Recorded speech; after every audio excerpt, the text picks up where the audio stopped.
What's up guys? So ngayon nagpag-usapan natin ngayon kung paano nga magpalit ng Wi-Fi name sa ating Wi-Fi extender. Meron din kaming ginawang video kung paano magpalit ng Wi-Fi password. Pwede nyo panoorin to after this video. So ang una natin gagawin ay punta tayo dun sa ating Xiaomi Home na app or Mi Home na app. Alright, so punta tayo dun. And then, i-click natin yung Mi Wi-Fi Range Extender or ang ating device. Ibig sabihin ng device kung saan nyo nilalagay yung inyong Wi-Fi. Sa bedroom, sa kitchen, at iba pang pwesto ng inyong bahay. So, click natin ito, bedroom. Makikita nyo dito yung name. Alright, so ngayon, papalitan natin yung name ng ating Wi-Fi extender. Yan, so palitan natin. Ang ipapalit natin dito ay dorm.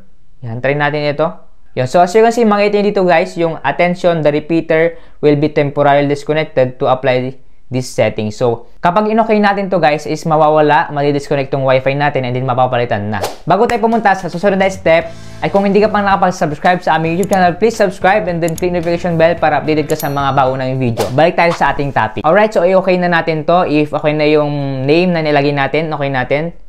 Yan. So, as you can see, madi-disconnect yung ating Wi-Fi. And then, maiba yung Wi-Fi name natin. So, tingnan natin sa ating Wi-Fi settings. Yan. Kung naiba na nga ba.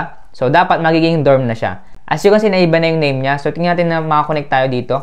As you can see, iba na yung name niya. So, ngayon, lalagay ulit natin yung Wi-Fi extender password natin para makakonect tayo. Dahil nga, kapag nagpalit tayo ng username or password, madi-disconnect ang ating phone. Alright guys, so ilalagay ko na aking password. After nyo mailagay yung Wi-Fi password, i-next na natin. Boom! As you can see guys, connected na siya. So, effective siya sa pagpalit ng ating username password. As you can see, punta ulit tayo dun sa ating app na Xiaomi Home. Click natin tong bedroom and then as you can see, napalitan na ang ating name Wi-Fi extender. So, ganoon lang kadali magpalit ng Wi-Fi name ng ating Wi-Fi extender. Kung hindi mo pa alam kung paano mag-set up ng Wi-Fi extender, pwede mo tong panoorin. So, see you on the next video.